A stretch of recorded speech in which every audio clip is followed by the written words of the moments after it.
오늘 우리는 법이나 도덕이 존재하지 않는 이야기 하나를 들려줄 것입니다. 오직 위험한 사냥꾼들과 절망 속에서 도망치기만 하는 자들만이 존재하는 곳입니다. 도로에도로는 하우라는 암울한 포스트, 아포칼립스 세계에서 시작됩니다. 이 어두운 애니메이션의 시작은 주인공 카이만에 대한 소개로 그는 사람의 머리 대신 거대한 도마뱀 머리를 가진 남자입니다. 그의 가장 두드러진 특징은 날카로운 이빨과 텅 빈 눈을 가진 도마뱀 머리입니다. 이로 인해 그는 매우 끔찍한 외모를 가지게 되었고 카이만은 완전히 기억을 잃었습니다. 그는 자신의 과거에 대해 아무것도 기억하지 못하며 자신의 이름조차도 모릅니다. 그가 확실히 알고 있는 유일한 것은 자신이 신비로운 마녀에 의해 마법으로 현재의 모습으로 변형되었다는 것입니다.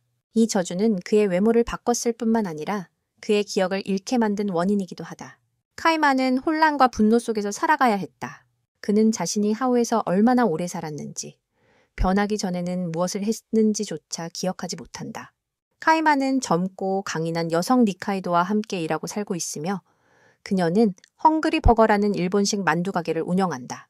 이 작은 가게는 하우의 어두운 구석에 위치해 있지만 그 우울한 세계에서 드문 빛나는 장소다. 니카이도는 맛있는 만두로 유명한 뛰어난 요리사일 뿐만 아니라 강력한 무술 실력을 가진 전사이기도 하다. 카이만과 니카이도의 관계는 매우 특별하다.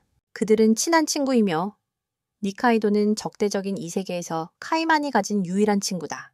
영화는 한 남자가 도마뱀 입안에 갇혀 비명을 지르는 장면으로 시작한다. 그는 필사적으로 탈출하려고 소리쳤지만 도마뱀 목구멍에서 이상한 사람 머리가 나타난다. 사람이 아니야 라는 한마디를 남기고 사라진다. 저쪽에서 혼란스러워하며 목구멍 안에 사람 머리가 있다고 외친다. 그 남자 목구멍 안에 사람 머리가 있어 계속 동료들에게 경고한다. 한편 그의 동료들은 밖에서 금발의 힘센 여자와 싸우느라 분주하다. 그는 필사적으로 저항하며 겨우 빠져나온다. 탈출에 성공하자마자 그는 곧바로 도마뱀 쪽으로 달려간다. 동료를 구하기 위해 연기를 뿜어냈다. 하지만 도마뱀은 아무렇지도 않았다. 별다른 행동도 못 해보고 금발 소녀에게 멀리 날아가 의식을 잃었다. 그 후 도마뱀이 그를 끌어냈다. 그 입속에 있는 자가 뭐라고 말하는지 물었다. 원하는 대답을 듣지 못하자 도마뱀은 한숨을 쉬었다. 결국 20cm짜리 뜨거운 칼을 꺼내 그를 조각조각 베기 시작했다. 피가 사방으로 튀었다. 하지만 조상님들께 가기 전에 그는 동료들을 탈출시킬 수 있는 문을 만들어냈다. 그 문은 평범한 사람들이 사는 세계와 마법사들이 사는 곳을 연결하는 통로였다. 두 사람은 소녀와 도마뱀이다. 지금 니카이도와 카이만은 남은 적을 잡지 못한 채 함께 쓸쓸히 돌아가고 있다. 니카이도는 카이만을 위로하며 만두를 만들어 주겠다고 약속한다. 가는 길에 두 사람은 자신들이 있는 도시에 대해 잡담을 나눈다. 이곳이 마법사들의 마법 때문에 변질된 것은 아닐까 하는 이야기다. 그때 카이만은 자신의 과거를 이야기하며 자신을 이렇게 만든 마법사를 회상한다. 동시에 한 악독한 마법사가 그의 불쌍한 희생자들을 곤충으로 변하게 하고 있다. 그 후 우리는 마츠무라의 동료인 후지타를 다시 만나게 된다. 그는 장례식장에 가서 마츠무라의 알을 그곳에 놓는다. 관 속에 있는 사람이 재생되기를 바란다. 그 다음 그는 앤을 만나러 간다. 그는 매우 기괴한 가면을 쓴 신비로운 인물이다. 그는 니카이도와 카이만의 그룹과의 충돌에 대해 이야기한다. 동시에 카이만이 그의 마법에 저항할 수 있을지에 대한 의구심을 표한다. 앤은 이 일이 카이만이 다른 저주에 걸렸기 때문에 그의 마법에 저항할 수 있다고 가정할 수 있다고 생각했다. 결국 이 두 사람은 매우 교활한 계획을 세우기 시작했다. 장면 전환, 니카이도가 손님에게 고기를 배달하고 있을 때 갑자기 카이만이 그녀를 부르며 잡담을 시작했다. 그 후 두 사람은 곤충처럼 변형된 환자를 살펴보았다. 그 후 니카이도가 배달을 마치고 돌아오자 그녀는 자신의 식당 앞에 앉아있는 한 젊은이를 발견했다. 알고 보니 그 소녀는 너무 배가 고파서 음식을 요청하고 싶었던 것이다. 니카이도는 그를 집으로 데려갔다. 네가 마음껏 먹을 수 있게 해줄게. 배가 부를 때까지. 손님 접대용 요리도 하나 더 만들고 그녀는 최근에 어떤 피해자들이 정체불명의 누군가에 의해 벌레로 변해버린 이야기를 너에게 털어놓았어. 하지만 니카이도는 그 사건의 범인이 바로 옆에 앉아 있다는 걸 전혀 눈치채지 못했지. 바로 이 순간 하우로 통하는 문들이 갑자기 막히면서 후지타는 마츠무라를 대신할 동료를 찾기 위해 붙잡혀 돌아가지 못하게 됐어. 니카이도를 향해 그 어설픈 마법사는 그녀를 이전 피해자들처럼 반은 벌레, 반은 인간 형태로 변하게 하는 마법을 숨겼어. 카이만이 니카이도의 가게로 걸어 들어왔어. 그는 즉시 위험을 감지했지. 그는 하늘과 땅의 이치를 모르는 초보 마법사를 쉽게 붙잡아 그의 목을 조였다. 그리고 능숙하게 칼로 그의 배에 구멍을 뚫어 그를 즉사시켰다. 그가 죽자 그의 희생자들도 서서히 정상 상태로 돌아오기 시작했다. 그 사이 너는 후지텍에 매우 중요한 것을 건넸다. 다음 날 카이만과 니카이도는 함께 사진을 찍으러 가던 중 이곳에 갇힌 마법사를 발견했다. 알고 보니 그 마법사의 이름은 에비스였다. 그녀는 차원문이 닫혀 돌아갈 수 없었고 천년에 한 번 있는 이 기회를 잡았다. 카이만과 니카이도는 재빨리 그녀를 향해 강력한 공격을 퍼부었다. 그리고 필요한 것은 결국 다 오게 마련이야. 마녀는 카이만이 머리를 잡아 삼킨 채로 있었다. 조금 잡았을 때 카이만의 목구멍 속에 있던 자는 아직 대답할 틈도 없이 후지타가 또 다른 문을 열고 에비스를 끌어당기려고 했다. 한참 동안 싸움 끝에 에비스는 결국 마법사 세계로 돌아올 수 있었다. 하지만 불행히도 그녀의 얼굴은 카이만의 이빨에 걸려버렸다. 그는 아직 평소처럼 머리만 묻지 않았고 니카이도는 지금 찍은 사진들을 꺼내보며 그가 충치에 걸렸다는 것을 알아챘다. 불편함 때문에 카이만은 니카이도와 함께 술을 마시며 슬픔을 달랬고 너무 많이 마셔서 화장실에서 토하게 됐다. 카이만은 술을 잘 못 마시는데 뭔가 이상한 느낌이 들기 시작했다. 그러더니 갑자기 많은 피를 뱉으며 카이만의 목구멍에서 한 남자가 걸어 나왔다. 그는 그냥 걸어가며 카이만을 내버려 두고 꿈에서 깨어났다. 악몽을 꾸며 밤을 보내고 나니 이제는 그것이 무섭지 않게 느껴졌다. 카이만은 아마도 꿈속의 그 남자가 그의 진짜 인간일 수도 있고 아니면 그가 자신을 사로잡았을 수도 있다고 생각했다. 그와 동시에 한 식당 방 안에서 격렬한 싸움 소리가 울려 퍼졌다.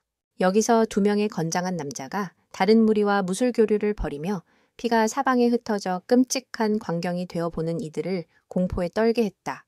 피로 얼룩진 더러운 화장실에서 피가 한 방울씩 바닥에 떨어져 웅덩이를 이루고 있었다. 이를 마친 두 명의 냉정한 살인자는 조용히 자리를 떠났다.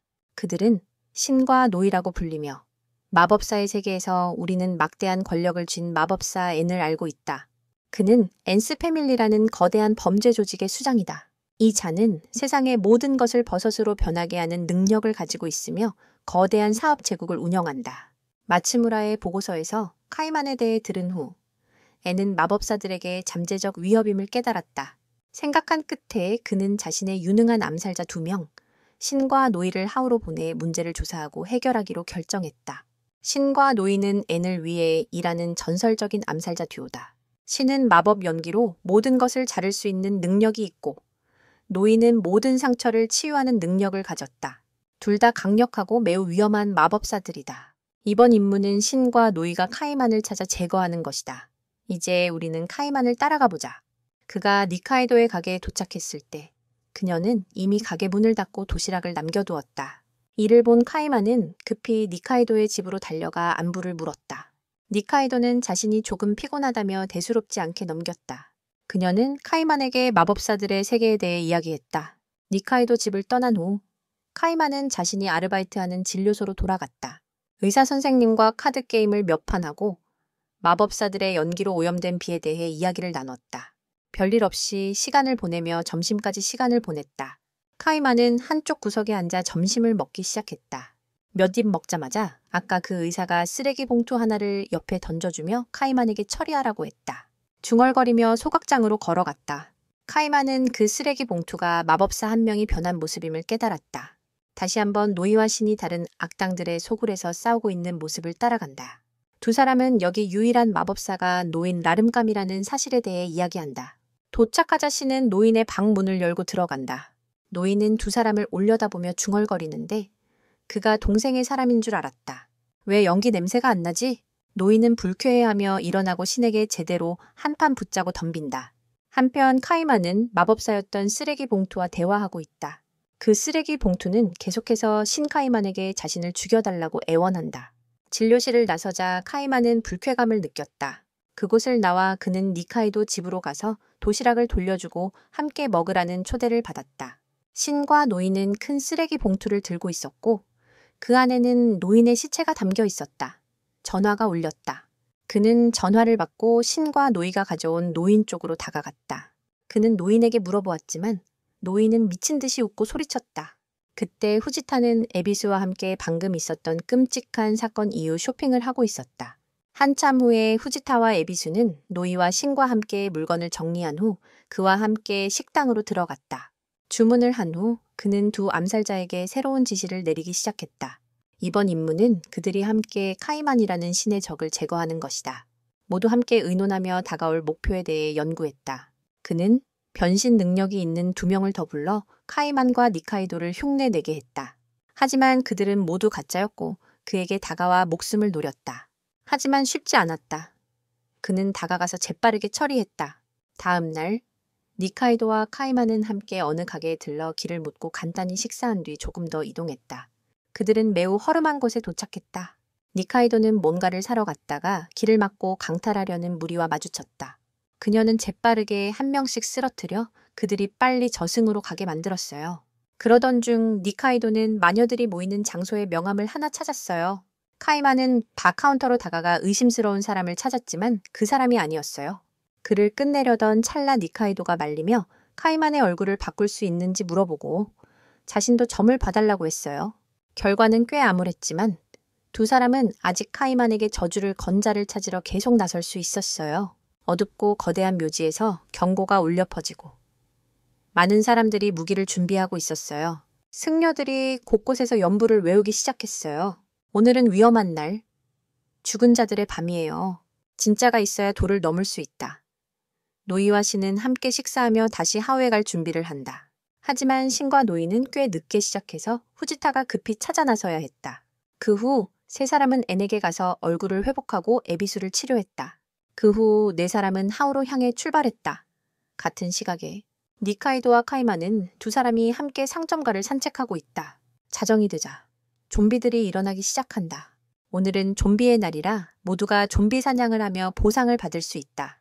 12시 5분에 종이 울리자 노이와 신이 하우에 도착했다. 네 사람이 막 도착했을 때 한 좀비가 다른 것들을 먹으려고 기어오르는 장면을 목격했다. 좀비가 그들에게 기어오자 노이와 신은 누가 더 많은 좀비를 죽이는지 경쟁하기 시작했다. 카이만과 니카이도가 있는 곳으로 넘어가면 그들은 숫자를 세고 있었는데 그때 카이만이 일하는 병원의 의사가 한 사나운 좀비에게 공격당했다. 새벽 4시가 넘자 많은 사람들이 휴게실에 모여 남은 사람들과 이야기를 나누었다. 갑자기 두 사람 앞에 노이, 신, 후지타, 에비스가 다가오는 것이 보였다. 에비스는 좀비에게 물렸고 노이와 신은 카이만과 싸우기 위해 다가가기 시작했다. 노이는 니카이도와 싸웠고 노이는 엄청난 힘으로 니카이도를 밀쳐내 기둥에 부딪히게 했다. 신은 카이만을 때려 그가 쓰러질 때까지 싸웠다. 하지만 그때 카이만도 그의 머리를 물었지만 오래가지 못했다. 신은 망치로 카이만의 머리를 내리쳐 피가 폭포처럼 쏟아졌다. 하지만 그 전에 카이만도 신의 목에 칼을 꽂는 데 성공했다. 칼은 아직도 그의 목에 단단히 박혀 있었다. 그때 니카이도는 죽은 척하다가 벌떡 일어나 자신의 손가락을 물었다. 문을 만들어 카이만을 그쪽으로 넘겼다. 그 후 카이만과 니카이도는 카이만이 아르바이트하는 병원으로 돌아갔다. 카이만은 한참 후에야 깨어났고 니카이도는 이틀 전에 깨어나 이미 사라진 상태였다.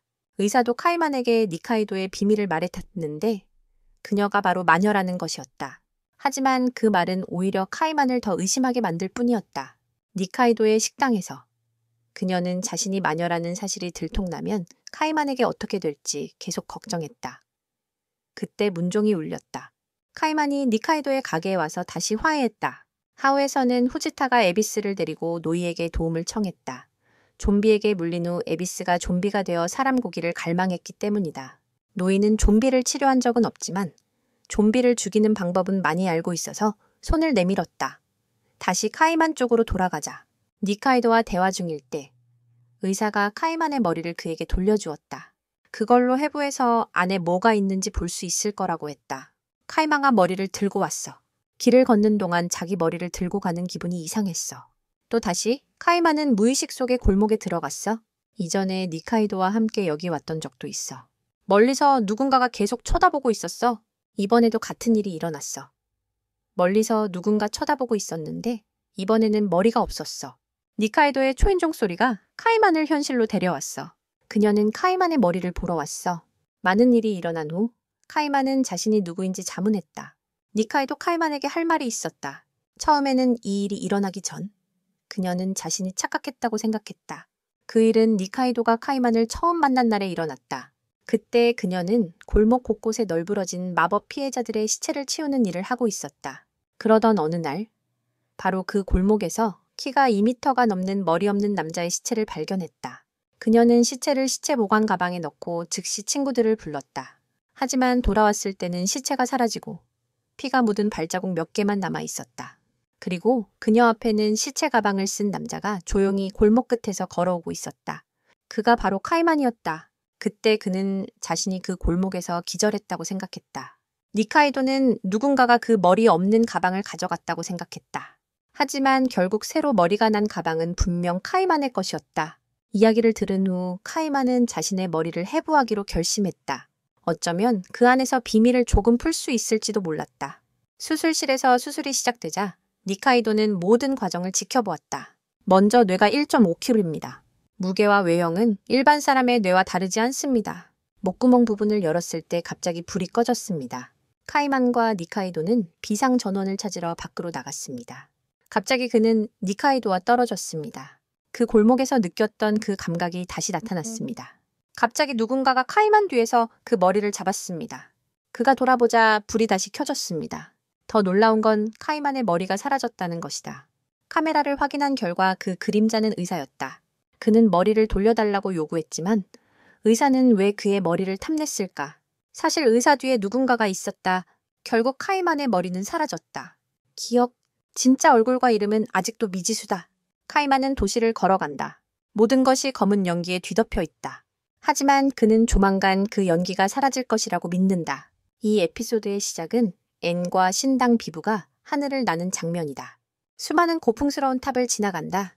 그들은 카이만과 그의 끔찍한 머리에 대해 잡담을 나누고 있다. 사실 이 두 사람이 여기 온 목적은 텐타키라는 마녀의 집을 방문해 카이만의 머리를 바탕으로 인형을 만들기 위함이었다. 도착했다! 튜트키는 자신이 생명을 가진 인형을 만들 수 있는 마녀라고 빠르게 소개했다. 그가 앤과 신에게 한번 만들어 보라고 권했어요. 텐타키가 만든 인형들은 모두 생명을 부여받았죠. 그들은 원본의 행동을 모방하고 습관을 꽤 정확하게 따라 할 수 있어요. 게다가 인형들은 원본이 자주 가는 곳으로 향하는 경향이 있습니다. 말이 끝나자 투트키가 인형 하나를 밖으로 가져와 두 사람에게 보여주었어요. 신이 만들고 싶어한 사람이 바로 노이였네요. 내 동료인 이 인형은 노이와 매우 닮았어요. 마치 틀에서 찍어낸 것 같지만 밖문 앞에는 노이가 부르고 있었죠. 신은 튜트키에게 자신이 만든 인형을 즉시 삭제하라고 재촉했다.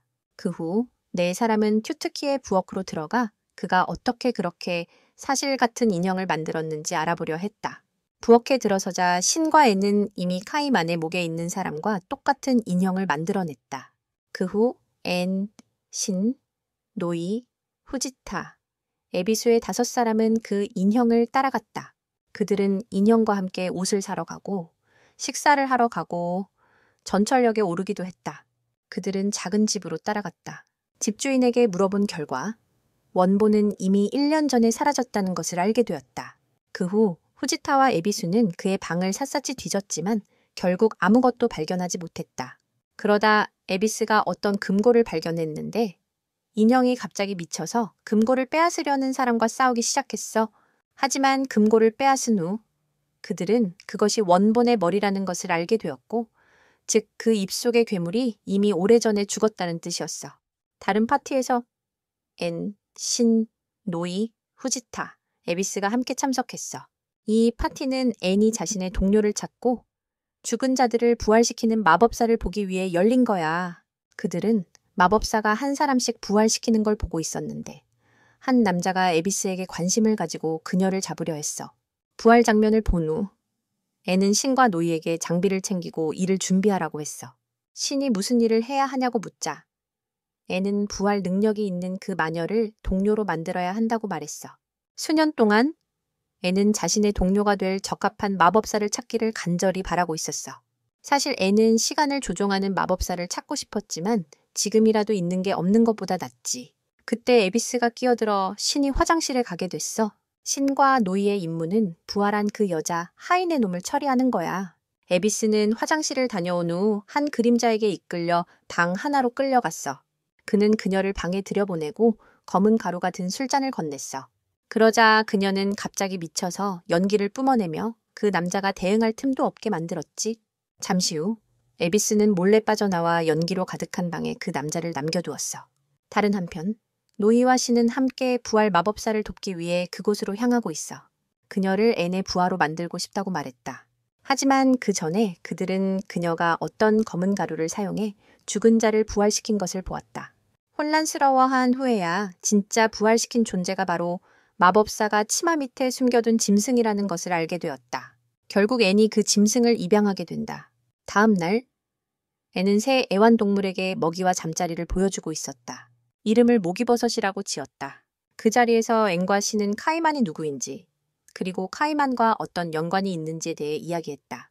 신이 앤에게 니카도를 찾아냈는지 물었다. 앤은 조사에서 그녀가 어렸을 때부터 이곳에 왔다는 것을 알게 되었다. 하지만 그는 그녀가 어떤 마법을 사용하는지는 몰랐다. 아마 그때 그녀가 어렸기 때문에 정보가 많지 않았던 것 같다. 카이만에게 마법을 건 자는 아마 니카도일 가능성이 크다. 이 모기버섯 마법으로 머리를 되살리면 뭔가를 찾을 수 있을지도 모른다. 또한 앤은 실수로 망가뜨린 귀한 버섯들을 되살리는 데에도 이 마법을 쓰려고 한다. 말하자면 앤에게는 부차적인 일처럼 들린다. 그 사이 니카도와 카이만은 여기서 죽은 마법사들의 시체를 배달하러 가고 있다. 하지만 집 안으로 들어서자 그들은 이 박사의 방을 지나쳤다. 그들은 그 방이 마치 수술을 함께하는 사람들의 방처럼 보여 놀랐다. 그러다 두 사람은 갑자기 이상한 소리를 들었다. 옆방에서 나는 소리라 했지만 확인해보니 옆방은 없었다. 그때 두 사람은 자신들이 이 집에 갇혔다는 것을 깨달았고 더 이상 아무것도 할 수 없었다. 이 집이 그렇게 변한 이유는 박사가 수술을 시작했을 때부터였다. 배출된 가스가 연기로 변하고 그것이 점점 먼지가 되어 집을 변형시켰다. 두 사람이 여기 갇히자 카이만도 배가 고팠고 눅눅한 쌀 때문에 더 배가 고팠다. 지나가다 보니 부엌이 나왔어요. 두 사람은 재료가 다 갖춰진 걸 보고 몇 가지 음식을 꺼냈어요. 방을 찾아서 서로 새해 인사를 했죠. 잠시 후 박사님이 들어오셨어요. 카이만과 니카이도는 박사님이 어떻게 이렇게 젊을 수 있는지 궁금해했는데 알고 보니 마법사의 연습 덕분에 젊은 거였어요. 그리고 박사님이 집을 청소하며 마법사들로부터 나온 먼지를 빨아들이고 있었다는 것도 알게 되었죠. 청소가 끝나자 집은 원래대로 돌아왔어요. 식사 후 카스카베 박사는 모두를 약속한 문으로 안내했는데 그 문은 저쪽 동료가 있는 곳으로 통하는 문이었어요. 살과 피로 만들어진 문은 모두를 숨막히게 했다. 다음 날 카이만은 문을 통과할 준비를 했다. 니카이도는 토끼귀가 카이만에게 아주 잘 어울린다고 칭찬했다. 그는 정말 필요한지 모르겠지만 박사는 카이만에게 여행 안내서 같은 책도 건넸다. 박사는 니카이도도 카이만을 따라가고 싶어 한다는 사실을 몰랐다. 그녀는 카이만의 진짜 얼굴을 가능한 빨리 보고 싶어 했다. 카이만이 만약 내가 바보라면 도망갈 거냐고 물었다. 그건 확실하지 않다고 그녀가 대답했다. 두 사람은 문을 지나고 박사는 두 사람에게 즐거운 여행이 되기를 기원했다. 우리는 에비스와 후지타의 발자취를 따라가 보자. 그들은 너무 가난해서 더 많은 연기를 내보내는 지원에 대한 광고를 읽고 있었다. 두 사람은 가격이 점점 오르는 것을 읽으며 그저 서 있을 뿐이었다. 가격은 그들의 지갑과 반비례했다. 그러다 갑자기 두 명의 초록색과 빨간색 광대 가면을 쓴 남자가 다가와 후지타를 부르었다. 그들은 가까이 다가와 후지타를 바로 공격했다. 후지타는 방금 받은 공격에 혼란스러워 뒤로 물러섰다. 그 이름이 비꼬며 너를 배신자라고 하고 은혜를 모른다고 했다. 다른 놈은 에비수를 잡고 흔들며 그녀의 머리를 여러 번 가격했다. 후지타는 놀라서 그 놈이 에비수를 해치지 못하게 막으려 했다. 하지만 그 놈은 아랑곳하지 않고 후지타에게 강하게 주먹을 날려 그를 넘어뜨렸다. 그는 계속해서 후지타의 배를 가격하며 고통을 주었다. 후지타가 에비수를 보호하기 위해 연기를 내뿜자 그를 붙잡고 있던 놈이 그의 손을 들어올리며 평생을 불구로 만들겠다고 했다. 그때 노이가 그놈 뒤에서 나타나 한 손으로 그의 머리를 베어 반으로 쪼갰다. 남은 놈은 무슨 일이 일어난 건지 이해하지 못한 채 뒤에서 그의 가슴에 구멍을 뚫고 심장을 꺼내어 고통 속에 죽게 했다. 마지막으로 두 사람은 서로를 눌러 괴롭힘 샌드위치를 만들며 마무리했다. 그 후 그들은 피로를 풀기 위해 아이스크림을 사러 달려갔다. 그때 후지타도 노이를 불러 강해지는 법을 가르쳐 달라고 했지만 노이는 단호하게 거절해 그를 실망시켰다. 하지만 그들 위에는 니카이도와 카이만이 마법 양탄자 위에서 즐기고 있었다. 그러다 둘 다 돈이 없다는 걸 깨닫고는 운전사의 머리를 물어뜯었고 이어서 카이만도 그의 머리에 미용용 구멍을 냈다. 하지만 아무도 조종하지 않아 둘 다 낡은 집 한 채로 떨어지고 말았다. 앵과 그의 일행으로 돌아가면 그는 다리를 꼬고 앉아 멍하니 머리를 되살리려 애쓰고 있었다. 하지만 아직 회복된 것 같지만 정상적으로 작동하지는 않는 것 같아. 밤이 되어 카이만과 니카이도는 식당에 들러 식사도 하고 길도 물어봤다. 웨이터가 사라지자 니카이도도 길을 물어보러 갔다. 돌아가려던 순간 니카이도는 갑자기 악맥에 접근당해 무언가 명함을 건네받았다. 카이만은 반대편에서 주문하고 맛있게 먹다가 술을 마시고 나서야 갑자기 화장실로 달려갔다. 하지만 술을 처리하기도 전에 의식을 잃고 쓰러지고 말았다. 한편 리수라는 이름의 머리는 열병에서 깨어나 가게를 나왔다. 니카이도와 카이만은 십자가 표시가 의심스러운 한 남자를 따라갔지만 결국 흔적을 놓쳤다. 하지만 반대로 신과 노이팀도 그들이 방금 지켜본 건물 안으로 들어갔다. 먼지가 가득한 문을 열고 들어가자 그들은 방 안에서 몇 명의 하수인을 발견했다. 신은 방 중앙에 앉아있는 자와 대화를 시작했다. 그들은 그들의 우두머리를 만나고 싶다고 했지만 그들은 거부하고 총을 꺼내 신을 겨냥했다. 그러나 노이가 신을 구하기 위해 뛰쳐나가면서 머리에 총알을 맞았다. 그 직후 총알이 연이어 발사되었다. 신은 연기를 이용해 총알을 막았고 그 후 노이는 각 하수인의 목을 비틀었다. 결국 그들은 큰 검은 가방에 우두머리에 시체를 담아 채 올라탔다. 그 후 카이만과 니카이도도 건물 안으로 들어갔다. 하지만 남은 것은 선명한 칼날들과 엉망인 피투성이뿐이었다. 카이만과 니카이도로 돌아가자 두 사람은 임시로 머물 곳을 찾아 다른 장소로 이동했다. 니카이도! 두 사람은 서로 상의해 카이만이 기억해낸 리수라는 자를 찾기 위해 헤어지기로 결정했다. 그리고 다시 애네 장소로 돌아갔다. 그는 연기로 리수에게 로봇 몸체를 시험하고 있었다. 그 후 리수는 즉시 몸을 숙여 애니 자신을 죽이지 않기를 간청했다. 그는 살기 위해 무엇이든 할 것이다. 곧 신과 노이도 돌아왔다. 모두 함께 다과실로 들어갔다. 케이크를 먹고 물을 마신 후 리수를 신문하기 시작했다. 그는 자신이 한때 십자회에 속해 있었지만 내부 사정을 잘 모른다고 말했다. 그리고 자신이 발견된 집에서 죽임을 당했을 때의 일도 자신과 카이만 사이에 어떤 관계가 있었는지도 기억하지 못했다. 니카이도로 돌아가자. 그녀는 영이병을 들고 연기를 사들이는 전문상에게 가고 있다. 가장 높은 가격을 요구한다. 그가 검사를 마치자마자 가진 돈을 모두 꺼내 지불했다. 하지만 니카이도가 돈을 받자마자 손으로 그를 칸막이에서 끌어내 멀리 날려버렸다. 그리고 그녀는 몸을 숙여 영이병을 집어들고 그것을 부셔 그 힘의 흔적을 지웠다. 가게를 나서서 니카이도는 시장을 지나 신비로운 장소로 향했다. 그녀는 빼앗은 돈으로 악마 소환을 요청했다. 하지만 이렇게 되면 그녀는 단 30분만 만날 수 있어. 그 후 그녀는 아즈라는 악마를 만나러 갔어. 그와 그녀는 저주에 대해 이야기하고 진정한 의미가 무엇인지 설명하며 리수의 위치를 알려줬어. 그리고 아즈는 니카이드에게 그의 집으로 갈 수 있는 포털을 만드는 데 도움을 줬어. 그의 쪽으로 돌아보니 그는 여전히 리수와 대화하고 있었어. 하지만 그때 그녀는 그의 친구의 몸 일부를 꺼내어 대화를 쉽게 하려 했고 그 사이 니카이도는 그녀의 집에 침입해 리수를 찾고 있었어. 그녀는 그를 막으려 했고 두 사람은 치열하게 싸우며 서로를 피했어. 커튼 쪽으로 돌아갔어. 그는 하루 종일 니카이도가 돌아오기를 기다리느라 지쳐 있었고 아무런 결과도 없었어. 길을 잃은 건 아닐까. 에피소드 시작은 캡틴이 맥주를 따서 구석에 붙는 장면으로 시작한다. 그는 자신과 니카이도를 위해 한 끼를 준비했다. 하지만 그녀는 좀처럼 돌아오지 않았다. 그 사이 니카이도는 노이와 싸우느라 바빴다. 그녀는 노이에게 압도당했다. 하지만 그녀는 노이의 보호 마스크 유리를 깨뜨려 그의 눈을 공격했다.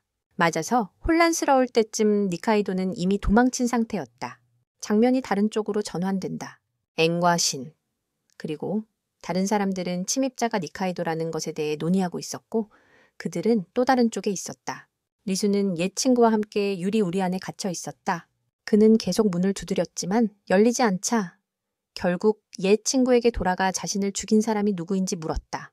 다시 니카이도로 돌아가서 그녀는 리수를 찾으러 헤매다가 큰 창문 하나를 지나쳤다. 바로 그 창문 너머로 리수가 서 있는 맞은편 건물이 보였다.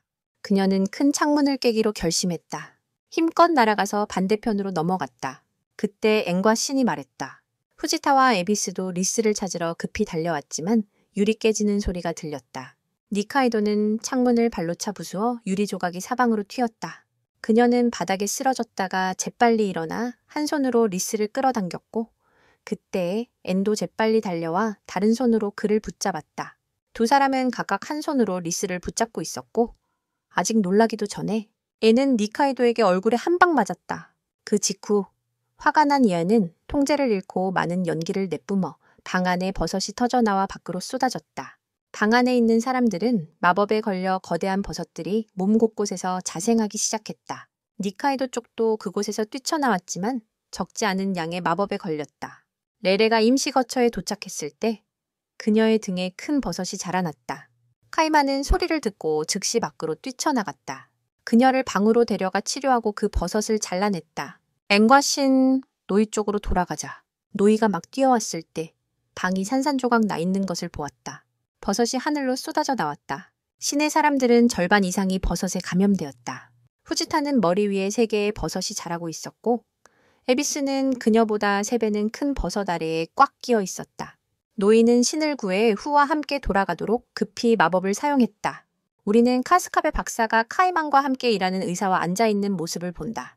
두 사람은 방금 니카이도 수술을 마쳤다. 마지막 버섯이 제거되었다. 그 후 그들은 접견실로 향했다. 그들은 신, 즉 패치보이에 대해 이야기했다. 그리고 두 사람은 신의 과거를 카이만에게 들려주었다. 오늘날로부터 약 10년 전 하우 주민들은 지금처럼 참지 않고 당당히 맞섰습니다. 그들은 함께 일어나 그들의 세상을 어지럽히는 사악한 마법사들에게 맞섰습니다. 하지만 그 후 신이 나타나면서 모든 것이 완전히 바뀌었습니다. 그는 호녀라로 어머니는 마법사였지만 그가 태어난 직후 살해당했습니다. 신은 자신의 혼혈 혈통이 들통나지 않도록 숨기려 애썼습니다. 그러나 그가 일하는 작업장 동료 중 한 명이 신이 손을 베인 것을 보고는 그의 피 속에서 옅은 검은색 알갱이를 발견했습니다. 그것은 마법사를 식별하는 데 사용하는 표시와 같았습니다. 동네회에서 신고를 받자 그들이 공장 안으로 침입했다고 들었어. 신을 잡으려 했지만 네 아버지가 그들을 막아서 네가 도망칠 수 있게 도와주셨어. 곧바로 집으로 달려갔지만 내를 맞이한 것은 문 맞은편 의자에 피투성이가 된 아버지의 시신이었어. 동네회 소속 3명이 너에게 다가왔어. 너를 광장으로 끌고 가서 산채로 태우기로 약속했지. 신은 문 앞에 멈춰 섰어. 잡히게 될 자신과 점점 차가워지는 아버지의 시신을 멍하니 바라봤지. 더는 참을 수 없어 한 명을 주먹으로 밀쳐 멀리 날렸지만 다른 한 명이 달려들어 너를 때려 피가 났어. 상처를 찌르다. 하지만 잃을 게 없는 너에게는 신이 동네 사람 3명을 처치하고 급히 도망쳤어. 범죄자의 숲에 전단지가 여기저기 붙어 있어. 동네 사람들은 그를 쫓으려 했어. 하지만 결국 그 동네의 직원들은 늘어만 가고 줄어들 기미는 없었어. 박사와 의사들이 근무 중일 때 신이 병원에 침입해 자살했어. 그는 몸을 여러 조각으로 잘라서 연기가 더 많이 나게 하려고 했어. 그 모습을 보고 박사는 그를 도와주겠다고 제안했고 이 기회를 빌어 그를 연구하기도 했습니다. 신을 치료한 후 의사와 박사는 신에게 자신의 마법을 보여주겠다는 약속을 받았습니다.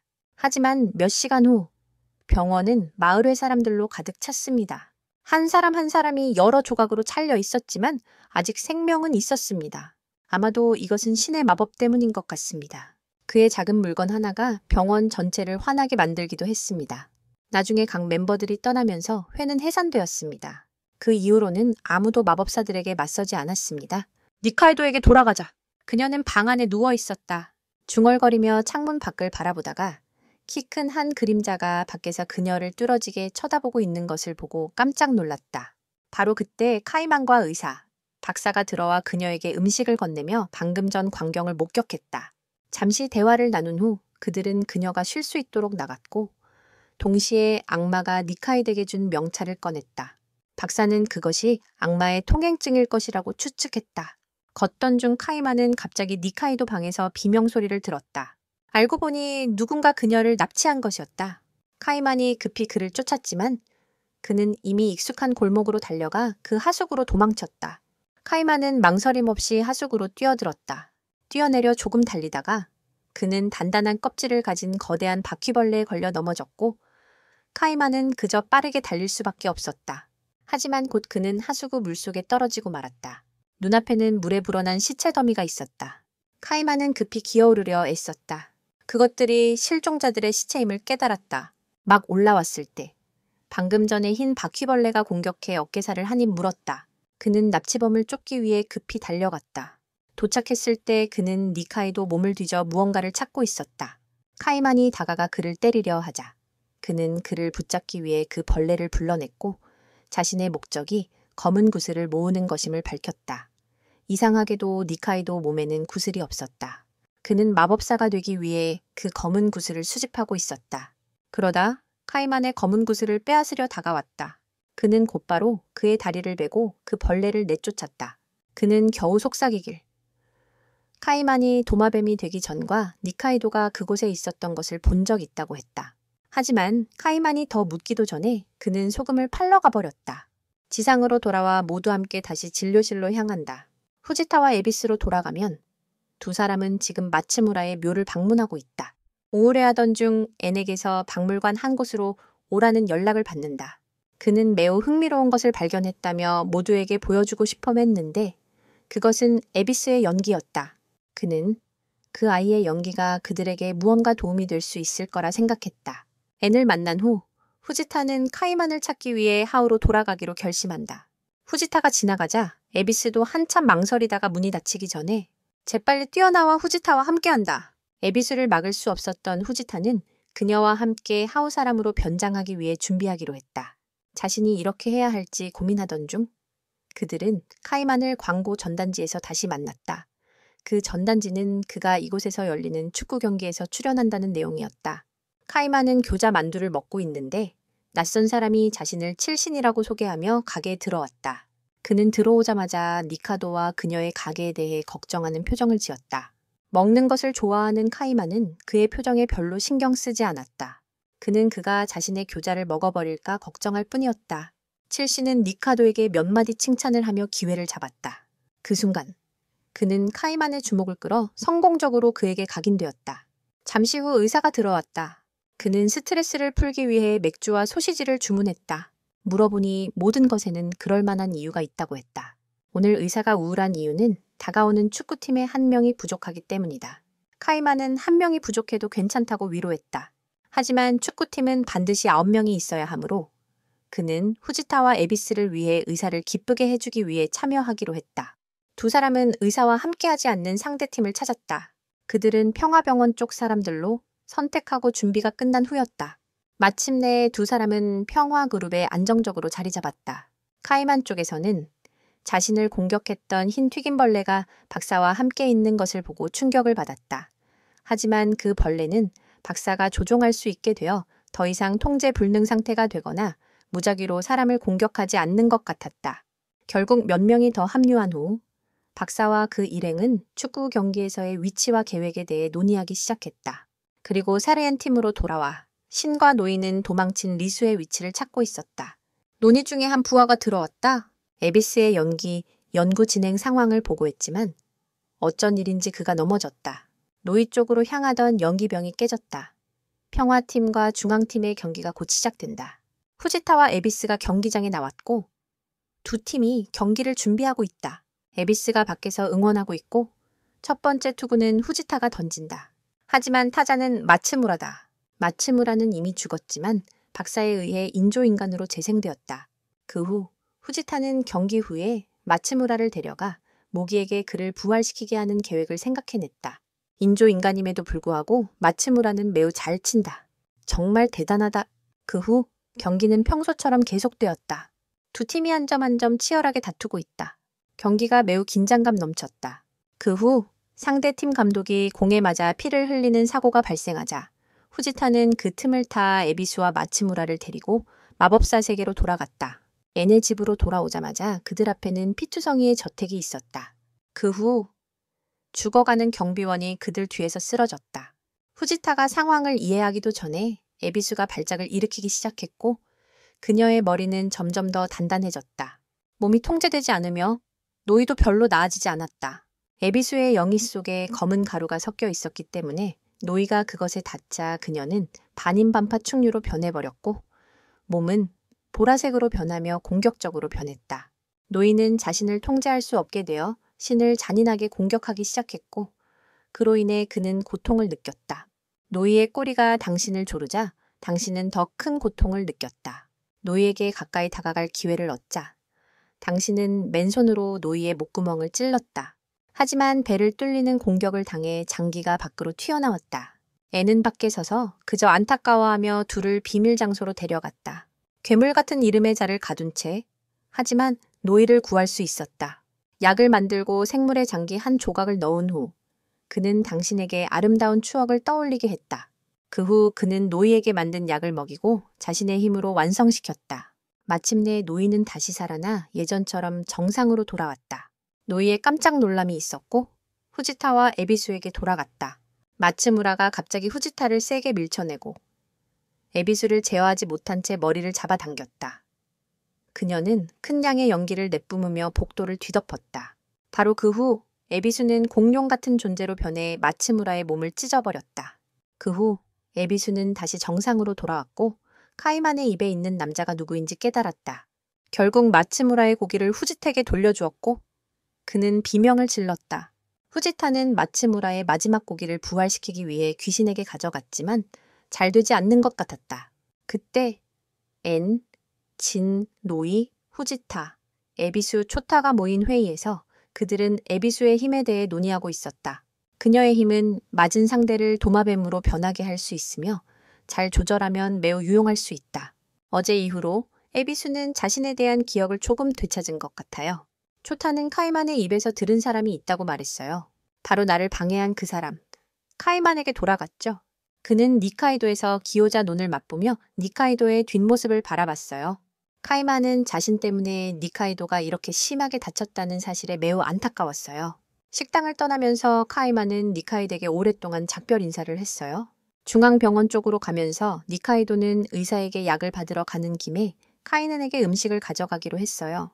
하지만 그녀는 카이넨이 어제부터 퇴사했음을 알지 못했어요. 급히 이곳을 떠난 니카이도는 모든 것을 알아내기 위해 카스카베 박사의 집으로 달려갔다. 알고 보니 어젯밤 카이넨이 마법 세계로 통하는 문 열쇠를 부탁하러 박사님을 찾아갔던 것이다. 아마 지금쯤 그는 그곳에 있을 것이다. 하지만 그가 니카이도가 모르게 계획을 세웠을 줄은 아무도 몰랐다. 카이넨을 따라 마법 세계로 가서 길을 묻고 다니고 있었다. 그의 목적을 묻는 사람은 리수비안이라는 이름이었다. 맥주집에 들러 길을 묻고 한잔하려다 돈이 없다는 걸 깨닫고 어쩔 수 없이 도망쳤다. 기차 타고 오르고 내리고 그는 근처 공원에 가서 십자군과 관련된 사람을 찾으려고 했다. 더 깊이 들어가니 한 사람이 포스터를 붙이고 있었다. 카이만은 그에게 십자군에 대해 물었고 그는 그가 찾고 있는 그 검은 가루에 대해 물었다. 아랍인들도 꽤 오랫동안 실종되었다고 말했다. 아마 블루나이트가 끝나야 다시 활동할 것이라고 하며 그에게 그 파티에 대한 포스터를 주었다. 한참을 돌아다니다가 그는 한 약한 사람을 괴롭히고 있는 무리들을 발견했다. 불쾌감을 느꼈다. 즉시 카이만은 그를 도우러 나섰다. 하지만 그가 손을 대기 전에 이미 한 거대한 남자가 앞서 한 놈을 때리고 있었다. 카이만은 주저하지 않고 다가가서 칼로 그의 목을 찔러 즉사시켰다. 이런 무지한 놈들을 다 처리하고 나니 카이맨은 배고픔을 채우기 위해 식사 초대를 받았다. 돈이 없어 집에 들어갈 수 없어서 그는 그 가게에서 일을 부탁했다. 알고 보니 방금 전에 거대한 남자는 식당 주인이었고 그 작은 청년은 그 가게의 웨이터였다. 그때 리수는 집으로 돌아갈 길을 찾고 있었고 자신이 얼마나 오랫동안 실종되고 죽어 있었는지 궁금해했다. 그 후 그는 죽기 전의 시간을 회상했다. 그때 그는 5kg이 넘는 검은 가루를 특정 장소로 배달하는 임무를 받았다. 동행을 데려가겠다고 부탁했지만 그 개자식은 계속 거절했다. 밖으로 나갈 때 그는 밖에서 기다리고 있던 친구를 거절해야만 했다. 하지만 장소에 도착하자마자 준비할 틈도 없이 무슨 일이 일어난 건지 이해하지 못했다. 리수가 뒤에서 온 수상한 자에게 공격당했다. 그는 칼로 왼쪽 목을 찔러 그가 이미 죽었음을 확인했다. 이 장면을 떠올릴 때마다 그는 자신에게 한탄하며 그 놈들이 자신이 부활한 걸 알게 되면 아마 또 죽어야 할 거라 생각했다. 아마도 그는 또 한 번 죽어야 할 것이다. 거울 아래에서 자신의 연기 수치를 확인했을 때도 거의 절반밖에 남지 않았다. 다음 날 아침, 모두가 분주하게 짐을 정리하며 브루나이 행사를 기다리고 있었습니다. 저희 쪽에서는 그와 노이, 진, 에비스, 후지타가 함께 옷을 맞추러 가게 갔습니다. 그런데 그때 저는 시간 마법사의 흔적이 있다는 소식을 받았습니다. 그 후에는 추가 동료 모집과 야외 식사 파티가 있었습니다. 그리고 모두 함께 붉은 갈대밭으로 갔습니다. 그 다음에는 10시가 넘도록 연극 관람을 하다가 졸렸습니다. 마지막으로 한밤중이 넘어서 저는 시간 마법사를 잡기 위한 계획을 생각하기 시작했습니다. 다음 날 옷이 도착했습니다. 후지타는 아주 핫한 슈퍼드레스를 입었어. 노이는 딱 필요한 곳만 드러나는 옷을 입었지. 필요한 곳만 가리고 하이힐을 신었는데 익숙하지 않아서 자꾸 비틀거리더라고. 진이랑 나는 평소처럼 입었어. 굳이 튀거나 그런 건 필요 없으니까. 하지만 에비스는 달랐어. 그 여자는 디자이너에게 부탁해서 가슴을 이상할 정도로 크게 만들어달라고 했거든. 마침내 브루나이 파티가 시작됐어. 카이마는 파티에 참석하지 못하고 가게에 남아서 좀 불운했지. 하지만 더러운 계략 덕분에 그는 어떻게든 들키지 않고 성공적으로 탈출할 수 있었다. 카이마는 뒤쪽 문으로 돌아가 그곳에 있던 두 경비병을 제압하고 물건을 챙긴 뒤 파티에 섞여 들어갔다. 한편 N 쪽에서는 N이 최대한 화려하게 환영 인사를 할 수 있도록 연습하고 있었다. 그때 부하들이 후보자들이 가득 든 서류 뭉치를 방으로 가져왔다. 모두 표가 있었다. 하지만 에비스만은 표가 하나도 없어서 다른 사람들을 질투하며 그 자리에서 미칠 지경이었다. 한편 후지타는 브루나이 파티가 진행되는 동안 운 좋게도 2장의 후보자표를 얻었다. N은 무대에 올라 모두를 환영한 뒤 함께 건배하며 축하했다. 이쪽에서 카이마는 들어온 지 얼마 되지 않아 파티에서 보조 일을 하게 되었다. 여기서 그는 자신을 죽이려 했던 적들과 다시 마주하게 된다. 그리고 후지타는 에비스에서 탈출했던 사람도 여기 있다. 방금 인사한 후 노이는 즉시 화장실로 들어가 신발을 다시 신어보았다. 높은 굽에 익숙하지 않아 발이 너무 아팠기 때문이다. 하지만 그녀가 앉아 고생하고 있을 때 갑자기 어떤 낯선 사람이 총을 쏘아 화장실이 순식간에 폭발해버렸다. 연기에 대한 정보를 수집하던 자들은 N의 부하들이 그를 죽인 범인의 모습을 카메라에 포착했음을 발견했다. 그리고 니카이도 쪽에서는 그녀는 손님으로 가득 찬 식당에서 바쁘게 일하고 있어서 예전에 식당이 텅 비어 있었던 것이 카이만 때문인지조차 알지 못하고 있다. 시계가 12시를 가리켰고 블루 나이트 파티는 이미 한동안 진행되고 있었다. 카이만 쪽은 변장복을 벗고 빠르게 리즈를 찾으러 달려갔다. 신 쪽은 한 암살자에게 붙잡혀 추적 주사기에 쫓기고 있었다. 추격 끝에 거대한 벌레 등이 있는 방에 도착했을 때 그 암살자가 갑자기 그것을 쏘아 떨어뜨렸다. 등 위에는 수천 개의 주사기가 떨어져 신의 몸에 꽂혔고 그는 손을 쓸 새도 없었다. 한편 평온한 사람들은 N이었다. 에비스와 후지타는 N의 과거 이야기를 듣고 있었다. 알고 보니 그는 화연이라는 유명한 라멘 가게를 창업했으며 매우 맛있는 라멘으로 유명했다. 가장 인기 있는 메뉴는 사장님 특제 소바였다. 장사가 잘 되고 있을 때 낯선 사람이 밥을 먹고 돈을 내지 않고 도망가는 사건이 발생했다. 하지만 곧 누군가가 나서서 그를 막았다. 그는 물러서지 않고 그 사람에게 마법 대결을 제안했다. 하지만 뛰어나온 사람이 막을 수 없었다. 그녀의 마법은 원래 치료용이지 싸우기 위한 것이 아니었기 때문이다.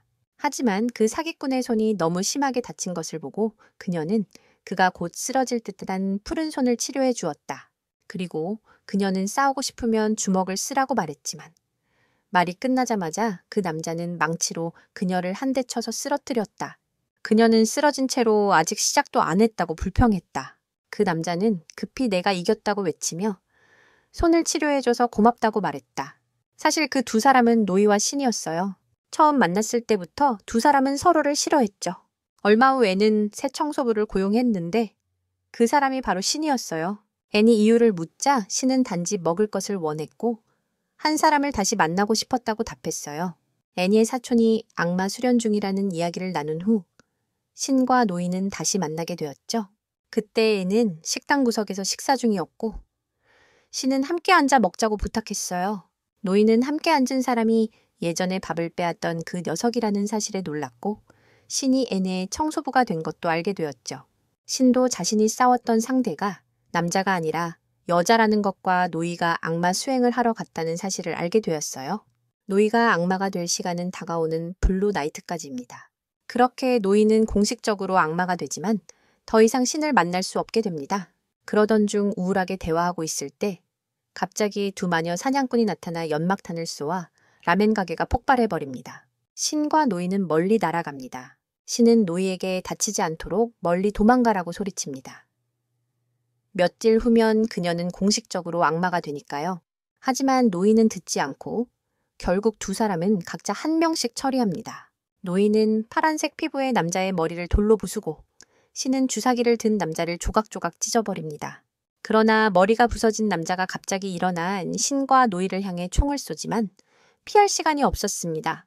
신은 노아를 안고 그녀를 공격으로부터 보호했지만 결국 신도 한쪽 다리를 잃고 눈앞에서 죽을 위기에 처했다.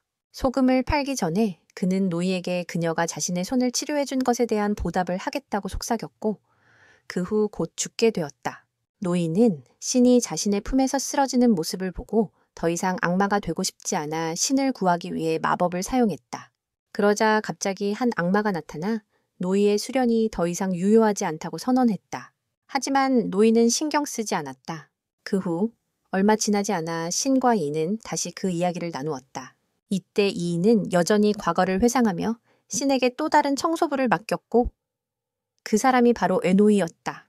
그날 밤 이후로 신과 노이는 서로 계약을 맺었다. 현재로 돌아가면 신은 그 암살자에게 몰려 카이만 쪽으로 끌려갔습니다. 그때 그는 리수를 찾고 있었는데 그가 일하는 가게 주인이 와서 왜 가게에 있지 않고 도망 다니냐며 신문하고 해고까지 시켰습니다. 결국은 안타까워서 조금 돈을 줘서 밥을 먹으라고 했습니다. 하지만 갓 산 교자를 먹으려던 찰나의 두 녀석이 그것을 망쳐버렸습니다.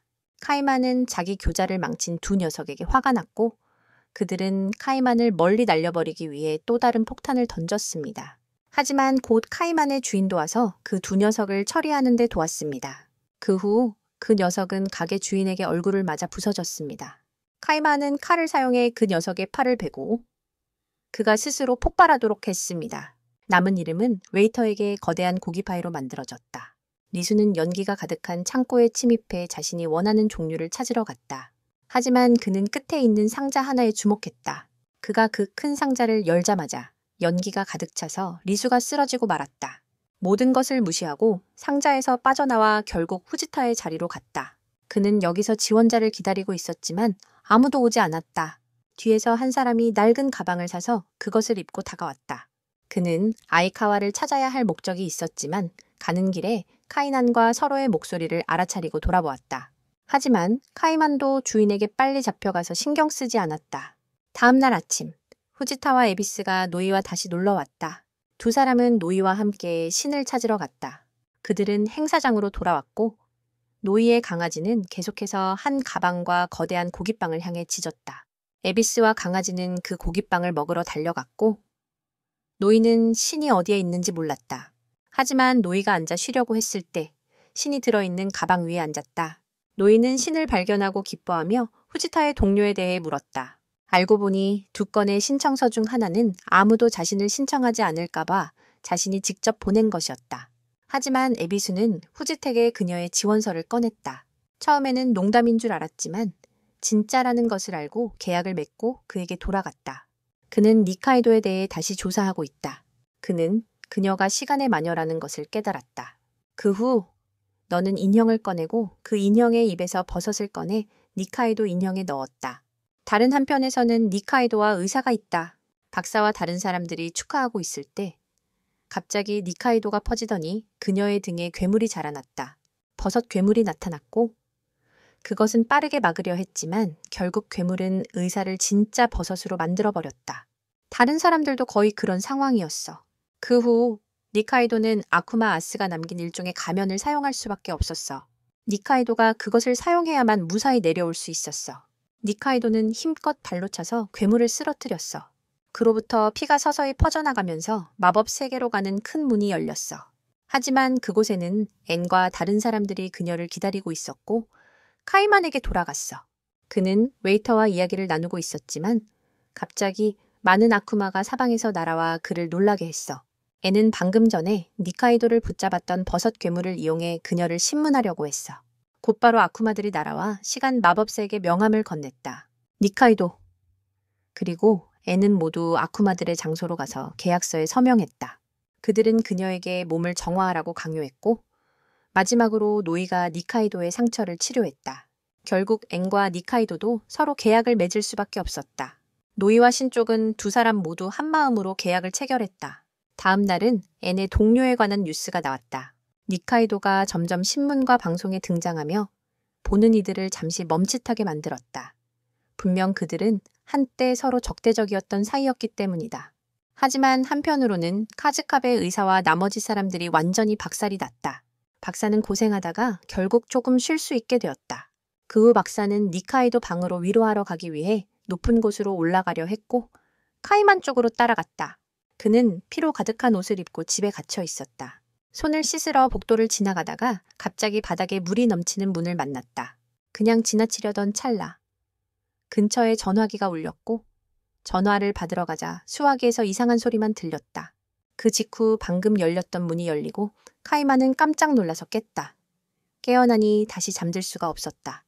카이만은 바람 쐬러 나가기로 결심했지만 그로 인해 주인도 나와서 카이만과 짧게 대화하게 되었다. 그가 혼자서 이야기하고 있을 때 주인이 다가와 카이만의 과거에 대해 듣게 되었다. 듣고 나서 사장님도 그를 도우려고 노력하기로 결정하셨어요. 겉으로는 무섭게 보이지만 사실은 매우 친절한 분이죠.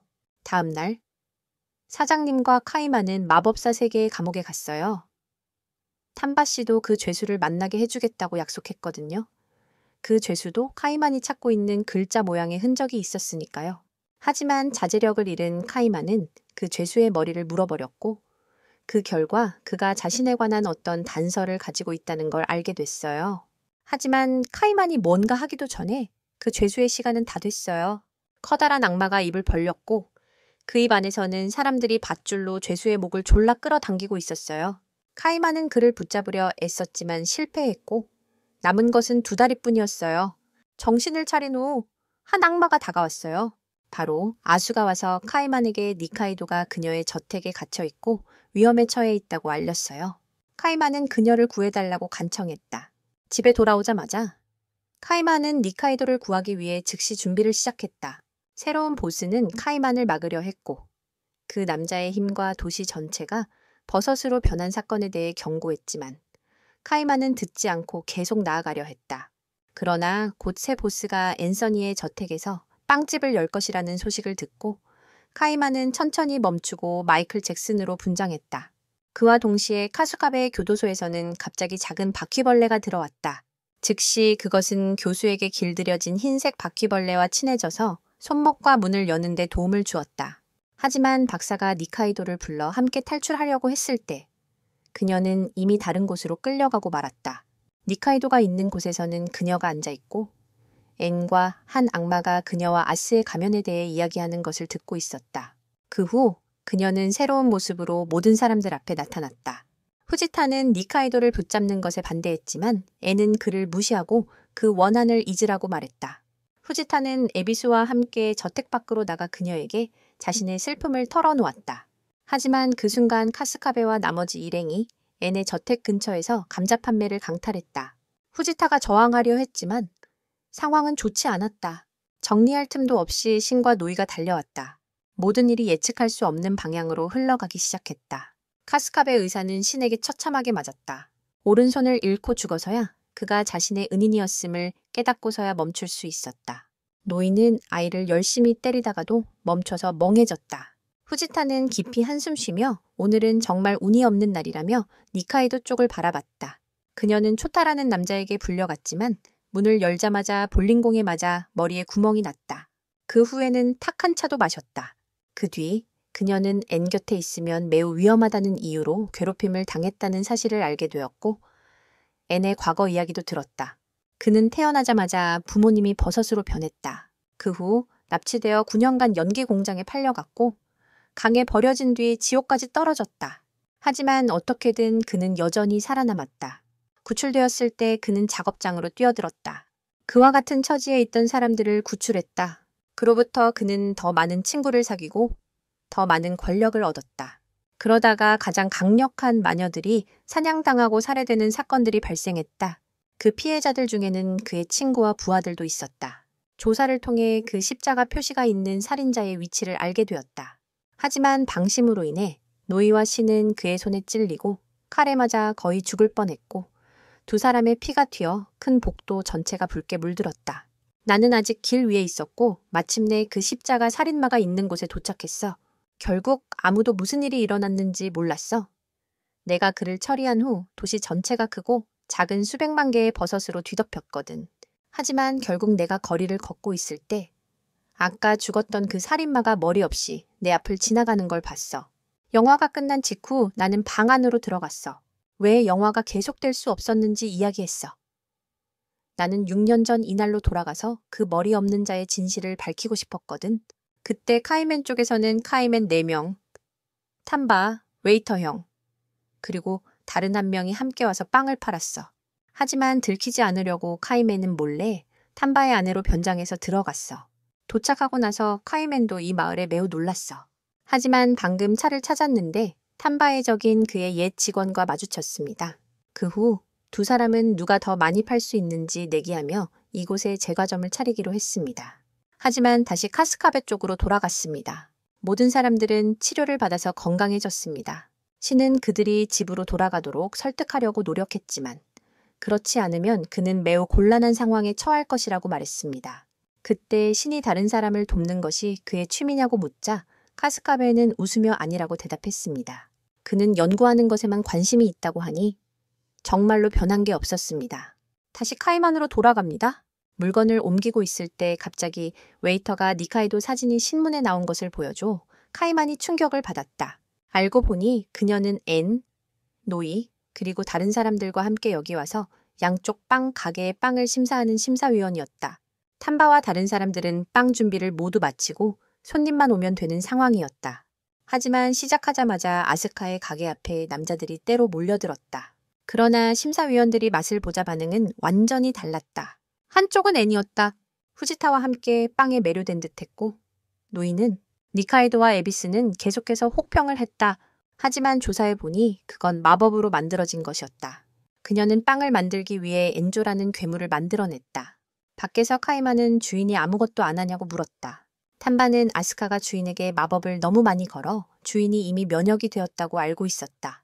이때 카이마는 니카이도가 혼자 있는 것을 눈치챘다. 기회를 틈타 그를 데리고 그곳에서 나왔다. 탐바의 가게 앞에서 노이와 에비스가 와서 먹어봤는데 이게 진짜 맛있는 맛이었다.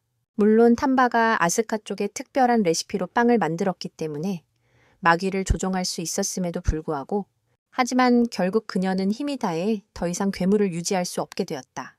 모두가 깨어나고 그때 타나바의 가게로 나아갔다.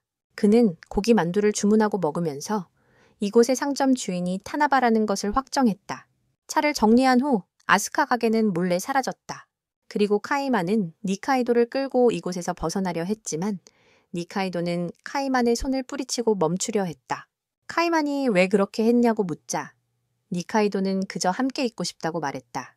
이번 에피소드의 시작은 아이카와라는 사람이 학교 음식을 섞고 있는 장면이다. 그는 리스를 찾으러 가서 리스가 어떤 것을 십자회와 교환하고 있는 방에 도착했다. 아이카와가 갑자기 리수에게 물건을 받으러 온 두 사람 중 한 명을 공격했다. 한 명은 소금을 팔러 갔고 다른 한 명은 리수가 구해주지 않았다면 거의 죽을 뻔했다. 그 후 두 사람은 함께 발코니로 나가 이야기를 나눴다. 아이카와는 리수에게 십자회와 어울리지 말라고 설득했지만 소용없었다. 그는 십자회가 자신 같은 사람들로 이루어져 있어 서로 더 공감할 수 있다고 생각했다. 리수는 십자회가 거기에 연구소를 가지고 있다는 소문이 있다고 계속 이야기했다. 거기에 가면 리수가 가져온 것이 매우 유용할 것이라고 했다. 그는 십자회의 수장이 자신이 바라는 밝은 미래를 가져다 줄 것이라고 믿고 있었다. 하지만 아이카와는 그 믿음을 부정하고 떠나버렸다. 리수는 아이카와의 경고를 가져오지 않았다. 그는 베리트 마을로 가서 십자가 단체의 본거지를 찾으려 했고 그곳에서 리더와 자신을 죽인 자를 찾을 수 있을지도 모른다.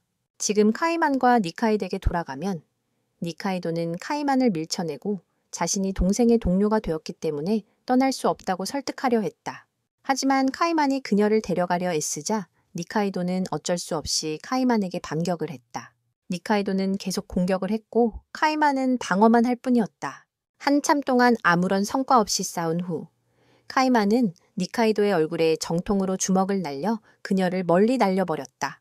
그때 초타는 멀리 있는 교회에서 니카이도의 죽음을 기원하고 있었고 갑자기 큰 소리가 나더니 카이만이 벽을 뚫고 날아갔다.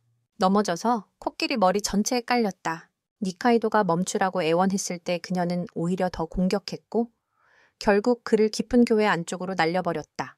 강한 충격으로 카이만의 다리가 부서져서 장애를 입어 겨우 기어다닐 수밖에 없었다.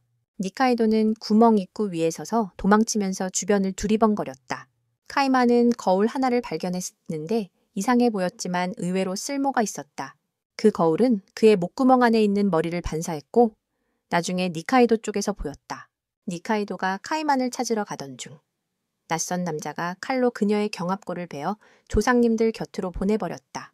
너무 조용해서 상황을 확인하려 내려갔더니 니카이도가 이미 조상님들 뵈러 갈 준비를 하고 있었다. 하지만 그때 아수가 나타나 니카이도를 검사하고 있었다. 그 후 그는 그녀 몸에서 계약서를 꺼내 그녀를 회복시켰다. 아수는 니카이도와 그 녀석 사이의 계약서를 그에게 던져 입을 다물게 하고 이 일을 다른 사람에게 누설하지 못하게 했다. 곧 그녀도 깨어나 아수에게 대략 이야기를 들려주었다. 지상에서는 너, 후지타, 에비스가 함께 니카이도를 찾으러 다녔지만 도중에 그가 갑자기 쓰러져 고통스러워했다. 그때 아수는 니카이도에게 계약이 반복되지 않도록 하는 방법을 가르치고 있었다. 그와 두 사람은 함께 교회 안으로 들어가기 시작했고 그때 니카이도, 아수, 그 녀석은 함께 카이만을 찾으러 갔다. 그때 그는 급히 움직이는 이상한 꿈을 꾸고 있었다. 안에 어떤 악한 것이 점점 커지기 시작했다. 그리고 깨어난 후 카이만은 중앙병원에 있었고 그의 머리가 변형되었고 기억도 잃었다는 통보를 받았다. 그 후 카이만과 니카이도가 카이만의 이름을 다시 생각해내는 몇 번의 일이 있었다. 그 과거는 매우 아름답게 보였지만 현재 카이만은 니카이도가 조종하고 있다는 것만 알게 되었다. 그때 니카이도가 카이만을 찾았다. 니카이도가 마법사라는 것을 알게 되었을 때 그는 그녀의 머리를 물어버렸다. 안에서 남자는 그가 찾고 있는 사람이 아니라는 것을 확인했고 니카이도는 그 이름이 리수라는 것을 보았다. 그쪽에서는 그가 모두를 데리고 고기를 구워 먹으러 갔다.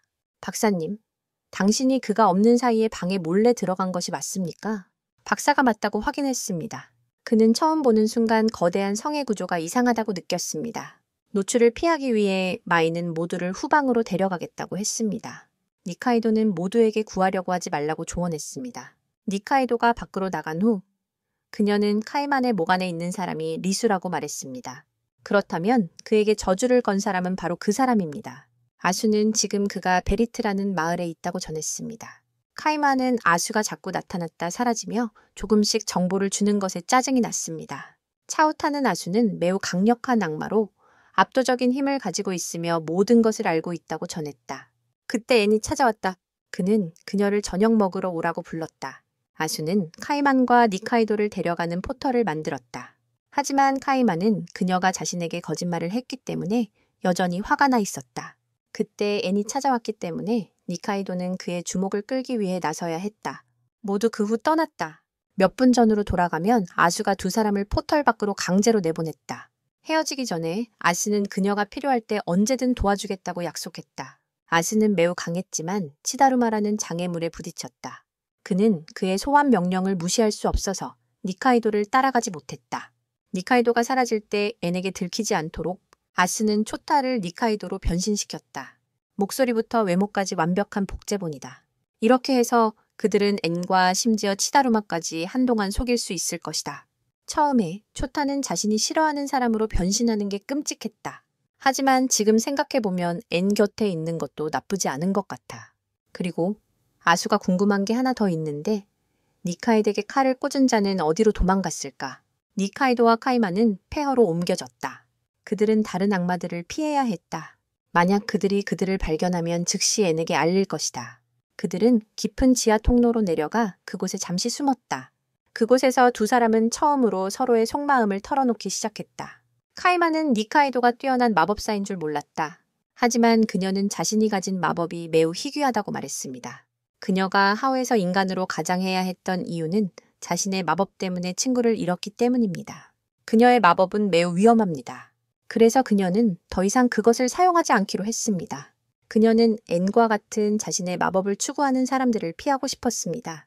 그것이 그녀가 하우로 도망친 이유입니다. 그녀는 인간이 되고 싶었습니다. 카이마는 소리쳤습니다. 그럼 왜 그녀가 그를 도와주는 거죠? 그녀는 사람들이 훈련에 사용되는 마법사들과 싸운다면 진정한 인간이 될 수 있을 것이라고 생각했다. 그리고 자신이 카이만과 진정한 친구가 될 수 있을 거라고 생각했다. 카이만은 듣고 부끄러워 얼굴이 빨개졌다. 그는 과거에 대한 기억도 자신의 얼굴도 모른다. 그녀는 그가 어떤 사람인지 모르는 상태에서 괜찮을까? 그녀는 만약 리수가 그의 목소리로 그녀에게 마법사라고 말한다면 그를 싫어할 것인지 물었다.